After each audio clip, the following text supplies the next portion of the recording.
tienes esa intimidad cerca de Él, el fuego no se puede extinguir. El fuego no se puede extinguir. Y así como Jesús sanó cuando estuvo sobre la tierra y ha sanado durante todo el tiempo desde que partió hasta este día, continuará sanando. Y yo te digo, si caminas con el Espíritu, oigan lo que el Espíritu Santo dice: haré maravillas que no han sido hechas en toda la tierra. Será cosa tremenda la que Dios hará contigo, la que Dios hará contigo. Quiero decirte, el Dios que está sobre tu vida es un Dios para el cual los imposibles no existen. No hay nada imposible para Dios. No hay nada imposible para Dios. No con ejército ni con fuerza, sino con mi espíritu, ha dicho Jehová de los ejércitos.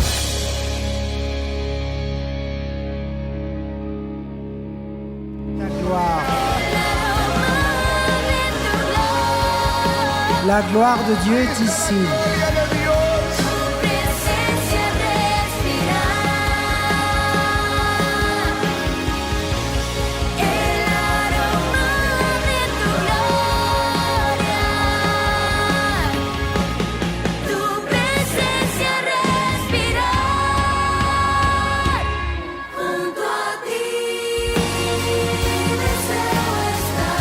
Et apprécier ta majesté.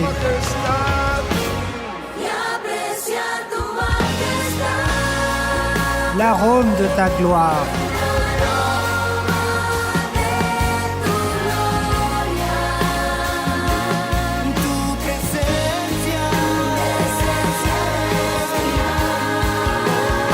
Il y a la gloire.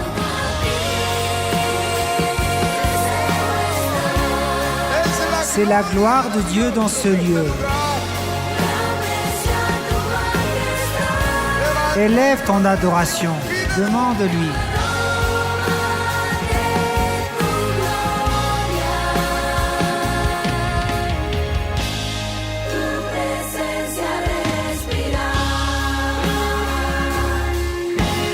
Alléluia.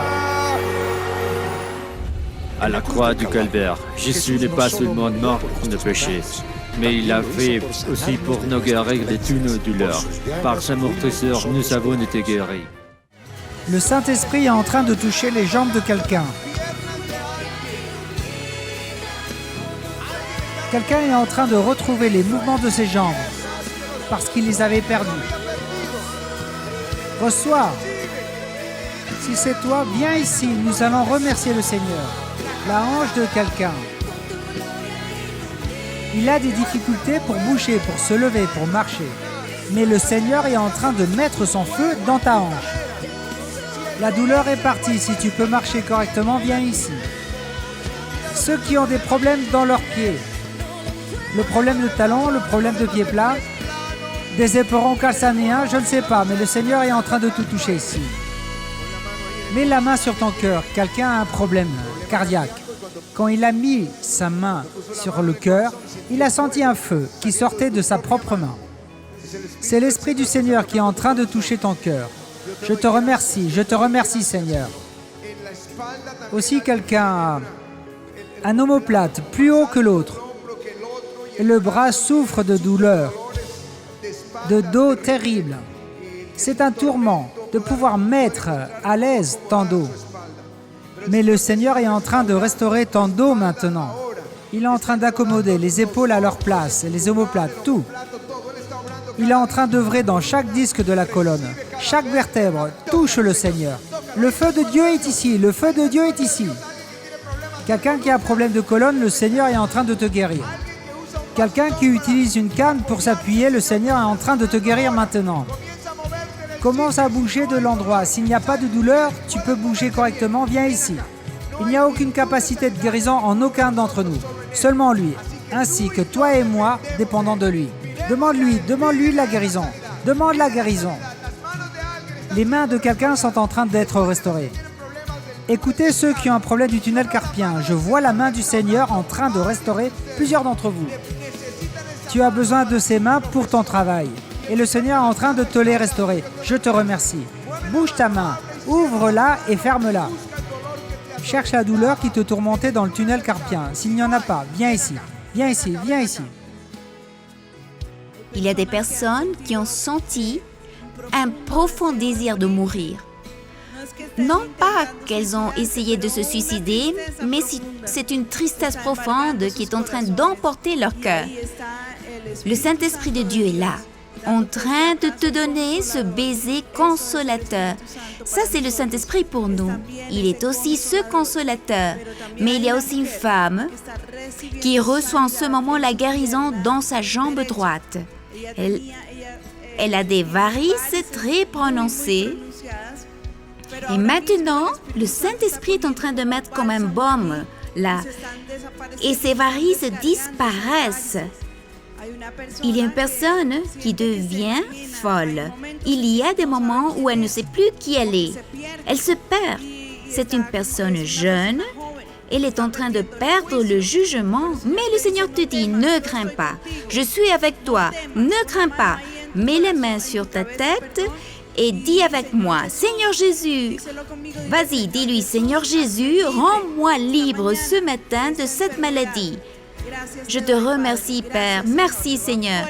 Je chasse cette maladie. Alzheimer, le Seigneur est en train de te guérir ici. Il est en train de restaurer les cellules de ton cerveau et il amène un renouvellement, une restauration. Merci, notre Père. Alléluia. Merci, Seigneur.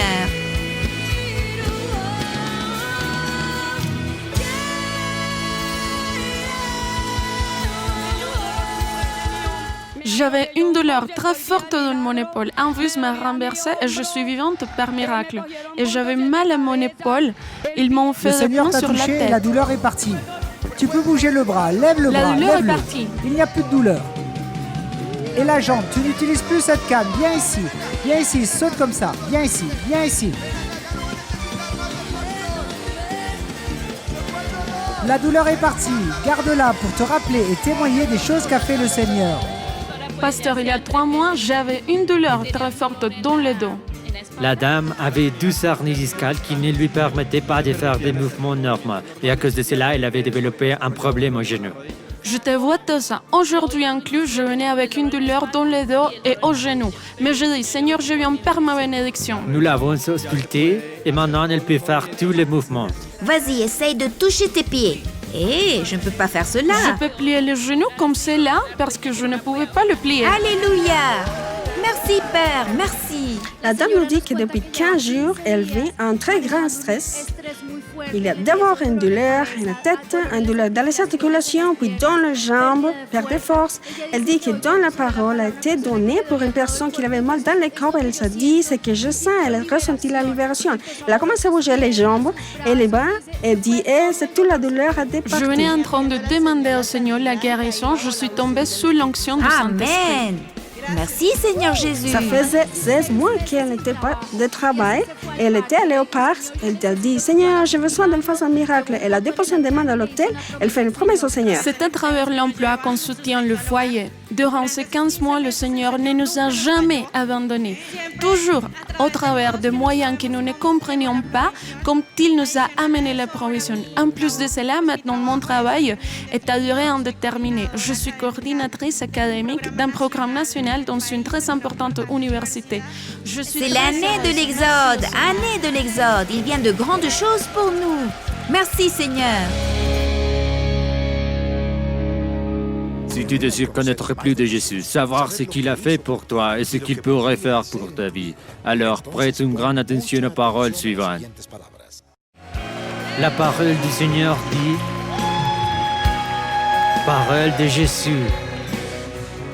Je suis la lumière du monde. Celui qui me suit ne marchera pas dans les ténèbres, mais il aura la lumière de la vie.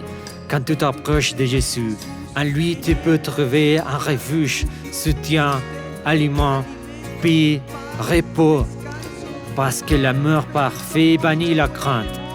Peut-être que tu es venu avec crainte, peut-être que tu avais des angoisses dans ton cœur, peut-être que l'affliction a frappé à la porte de ta maison et a essayé d'entrer dans ta vie, au point que tu sens que c'est l'angoisse qui te consomme.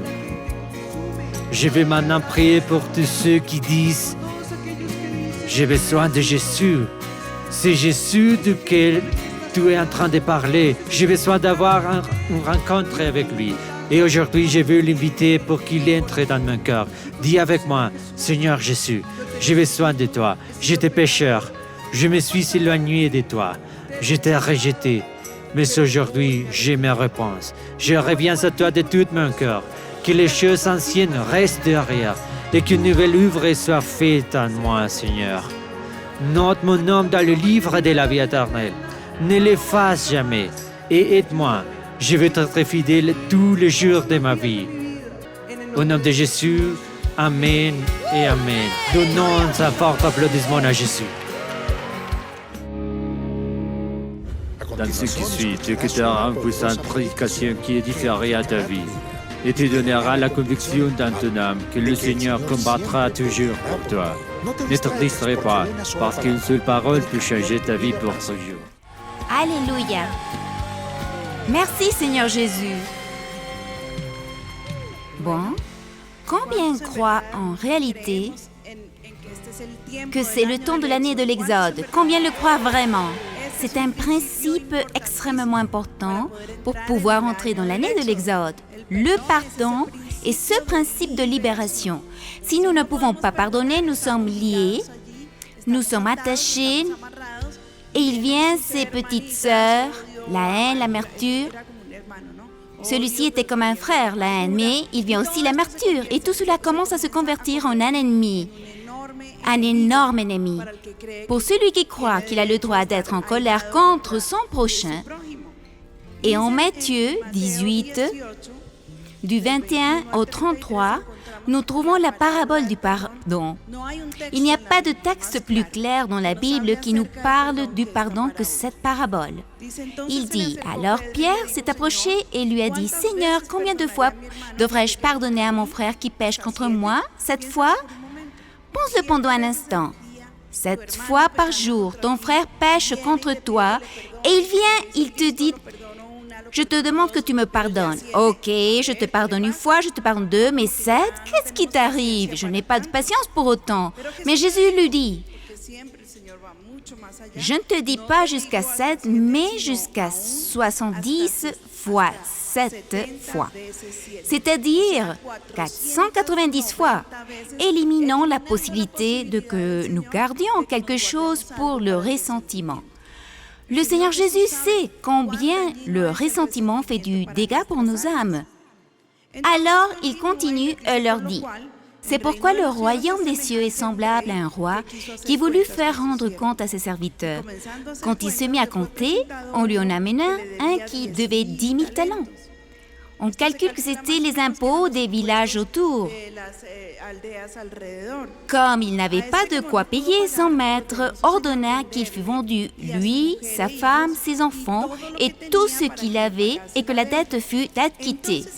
Le serviteur, se jetant à terre, se prosterna devant lui et dit « Seigneur, aie patience envers moi, et je te paierai tout. » Ému de compassion, le maître de ce serviteur le laissa aller et lui remit la dette.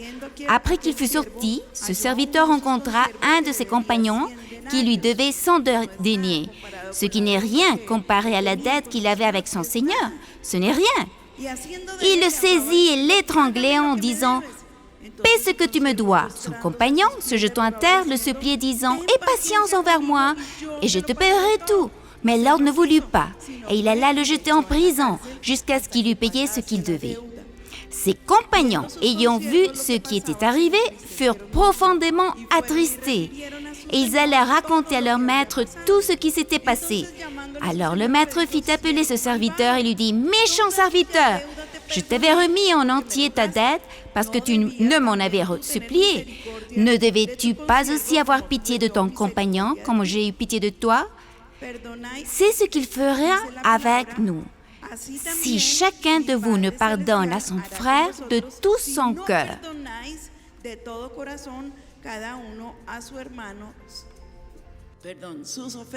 Amen. La parole dit, « C'est ainsi que mon Père céleste vous traitera. » Cela nous arrive de la même manière à nous, fréquemment. Nous sortons de la présence du grand roi, La première fois que nous venons à Christ, nous nous sentons pardonnés. Nous nous sentons légers, très heureux, et nous allons proclamer que Jésus est le Seigneur et que nous nous sentons véritablement renouvelés et transformés. Mais nous nous rencontrons avec n'importe lequel des serviteurs, n'importe lesquels de nos frères qui a des dettes avec nous, qui sont réellement payables et supportables. Mais nous ne voulons pas pardonner. Nous ne voulons pas pardonner. Nous sommes incapables d'étendre le pardon et la miséricorde parce que nous nous sentons que nous avons le droit légal de recouvrir cette dette, même si Christ a payé pour nous. Amen. Et la décision que nous voulons prendre dépend seulement de nous aujourd'hui, parce que pardonner signifie remettre. Répète, remettre, dispenser, libérer, laisser en liberté. Remettre le droit que j'ai à la vengeance. Écoute cette partie qui est si importante. J'ai le droit à la vengeance, j'ai le droit d'être en colère, mais j'ai aussi le droit de relâcher cette personne et de la laisser libre. Et en récompense, celui qui recevra le plus de bénédictions, c'est toi, et non la personne qui est en train de te maintenir sous l'oppression. C'est toi la personne la plus bénie. J'ai trouvé une phrase qui me plaît beaucoup et qui dit « Ne pas pardonner, c'est prendre un poison en espérant que ce soit l'autre qui tombe. » C'est cela le manque de pardon. Amen. La haine, le désir de vengeance sont ce qui est en train de détruire ce monde. La haine et le manque de tolérance sont ce qui est en train de perdre le monde. Mais nous ne pouvons pas être part de cela. Nous avons le meilleur et le plus grand exemple en Jésus-Christ. Nous avons cet exemple. Il est venu chez les siens et les siens ne l'ont pas reconnu. Simplement, ils ne voulaient rien savoir de lui. Et quand il est allé à la croix, il n'a pas été crucifié par ses amis, mais par ses ennemis. Et quand il est sur cette croix, dans ses derniers moments, il dit « Père, pardonne-leur parce qu'ils ne savent pas ce qu'ils font. » Jésus était encore en train d'intercéder pour ses ennemis, pas ses amis, ses ennemis. Ça paraît terrible, mais il est le plus grand exemple de pardon. Mais quand nous nous approchons de lui, il dit que nous nous approchions avec confiance devant le trône de la grâce parce que nous obtiendrons miséricorde. Mais pour pouvoir être en paix, nous devons aussi faire les choses que Jésus a faites. Faire les choses que le Père aussi est en train de nous demander de faire. Et c'est un matin décisif aujourd'hui. Nous avons voulu traiter le thème simplement parce que nous croyons que c'est l'année de l'Exode. Et pour pouvoir entrer en liberté dans cet Exode, nous devons rompre ces chaînes, les détruire et ne plus marcher avec elles. Amen. Alléluia.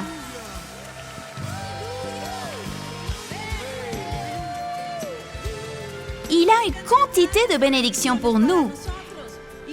Et c'est nous qui faisons obstacle à ces bénédictions. Parce que laisse-moi te dire qu'à la fin de la parabole, il dit « Ainsi fera mon Père céleste avec chacun d'entre nous, ou de vous, celui qui ne pardonne pas à ses frères ses offenses. » Il dit qu'il tombera entre les mains des bourreaux. Et tu es ici heureux en train de lever les mains dans l'église et tu te réjouis dans la présence du Seigneur. Et je sais qu'il y a des choses qui sont vraiment très difficiles à pardonner, comme un viol ou que sais-je, les familles qui ont été détruites par une seule personne. Mais Jésus t'a pardonné à toi. Dis dans ton cœur, Seigneur, je pardonne. C'est dur, c'est difficile, ça me coûte des efforts, Seigneur, mais je pardonne. Je te le dis de tout mon cœur. Prépare une liste dans ta pensée. Parce que tu es ici et tu vois que quelqu'un passe et dit « Bon, Dieu m'a donné une maison. Alors moi, ça fait beaucoup d'années que je te demande, mon Seigneur, une maison.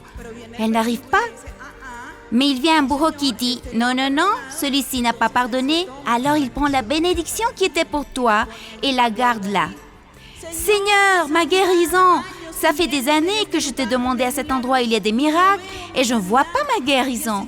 Et le Seigneur te l'a déjà donné. » Mais vient le bourreau et te dit « c'est pas pour lui, parce qu'il n'a pas voulu pardonner. » Et c'est la parole de Dieu, elle s'accomplit complètement. C'est-à-dire toute, une iota, un accent ne manquera pas à la parole de Dieu. Il a dit, et ça se fera, c'est aussi simple que ça. Que tu veuilles le comprendre ou que tu ne veuilles pas le comprendre, alors tu es en train de dire, Seigneur, mon foyer est en train de se détruire, s'il te plaît. Le Seigneur t'a déjà envoyé cette libération, mais il vient le bourreau, il dit, non, celui-ci n'a pas pardonné, tu ne peux pas restaurer son foyer. Et je pourrais rester ici toute la matinée en te disant combien de bénédictions tu es en train de te perdre à cause d'une maladie appelée le manque de pardon. Manque de pardon. Et le manque de pardon, ce n'est pas dire, bon, je pardonne aujourd'hui, mais demain, nous nous verrons à nouveau. Jamais, comme si jamais il ne l'avait fait. Et cela ne veut pas dire que tu dois avoir une relation intime avec la personne qui t'a fait du mal. Mais oui, tu peux restaurer, pardonner, l'appeler et le laisser aller libre. Qu'il soit vivant ou mort, pardonne-lui. C'est l'espérance que nous avons. Alors, notre Père Céleste enverra toute riche bénédiction du ciel et remplira ta vie de joie. Il remplira ta vie de louanges et remplira ta vie de bénédictions. Des bénédictions que tu n'avais jamais demandées ou desquelles tu ne te rappelais pas viendront sur toi. La bénédiction du Seigneur te poursuivra. Même si tu t'en vas en courant, la bénédiction va te poursuivre. C'est donc un matin décisif. C'est le temps de l'Exode. Et au nom de Jésus, la personne qui souffre le plus, c'est celle qui se sent opprimée. Donc la décision est dans tes mains. Cette décision est dans ton cœur. Mais je vous ai dit il y a un moment, le pardon n'est pas une question de décision. Non, le pardon c'est un commandement de la part de Dieu.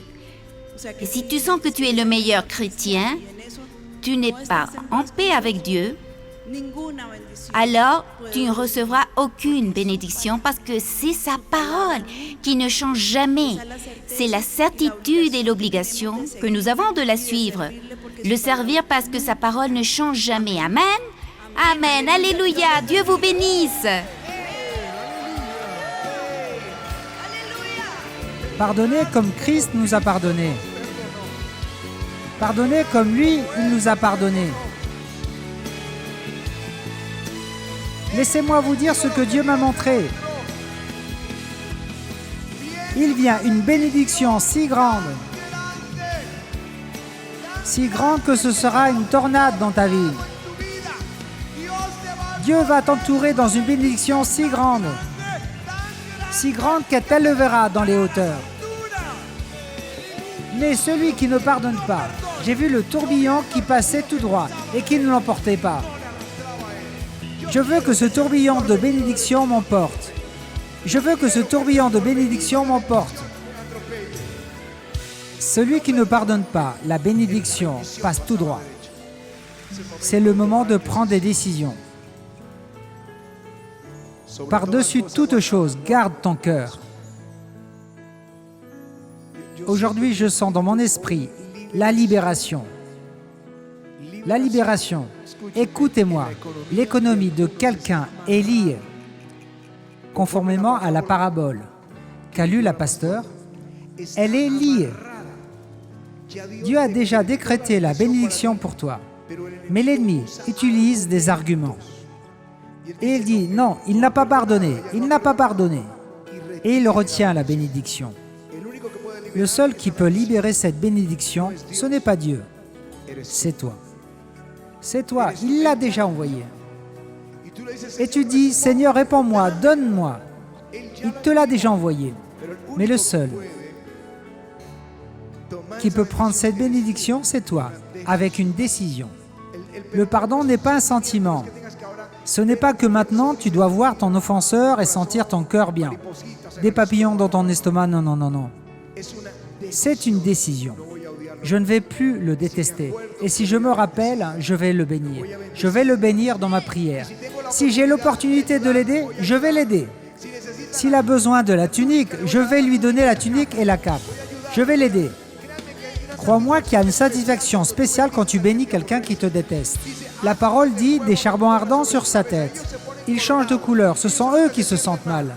Mais nous sommes ceux qui bénissent parce que nous sommes enfants de Dieu. Parfait comme notre Père est parfait. Lève tes mains, dis-lui, Seigneur, je pardonne aujourd'hui. Au nom de Jésus. Celui qui m'a abandonné, celui qui m'a trahi, celui qui m'a tourné le dos, celui qui m'a ignoré, celui qui a parlé contre moi, celui qui a fait quelque chose contre ma vie et contre ceux que j'aimais le plus. Je pardonne à celui qui est proche et à celui qui est loin. Je pardonne à celui qui m'a demandé pardon. Je vais lui pardonner, c'est ma décision. Mais je vais aussi pardonner à celui qui ne m'a pas demandé pardon. Je vais aussi pardonner celui dont je sais qu'il va continuer à m'offenser. Jamais il ne le fera, jamais il ne me demandera pardon. Je lui pardonne et je le bénis. Je le bénis que tout aille bien pour lui. Que Dieu dirige ses pas dans des chemins de justice. Que Dieu redresse sa vie pour le bien et le sauve. Je bénis mes offenseurs. Je bénis ceux qui se sont levés contre moi. Je bénis celui qui m'a fait une injustice. Je le bénis, Seigneur. Et si tu me donnes l'opportunité de l'aider, de faire quelque chose de bon et de restaurer, je veux le faire. Aujourd'hui, je veux prendre des décisions de restauration. Guide-moi, Seigneur, guide-moi pour guérir les blessures.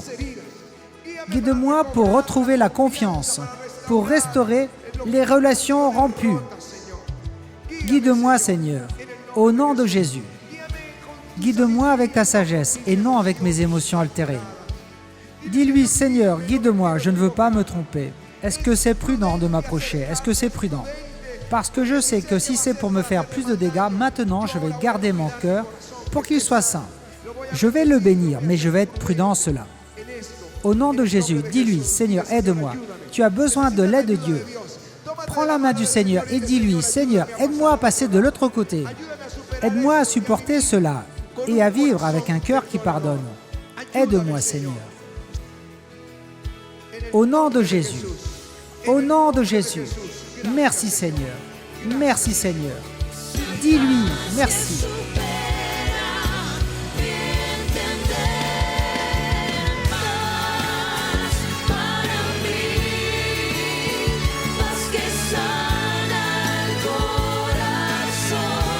Cette paix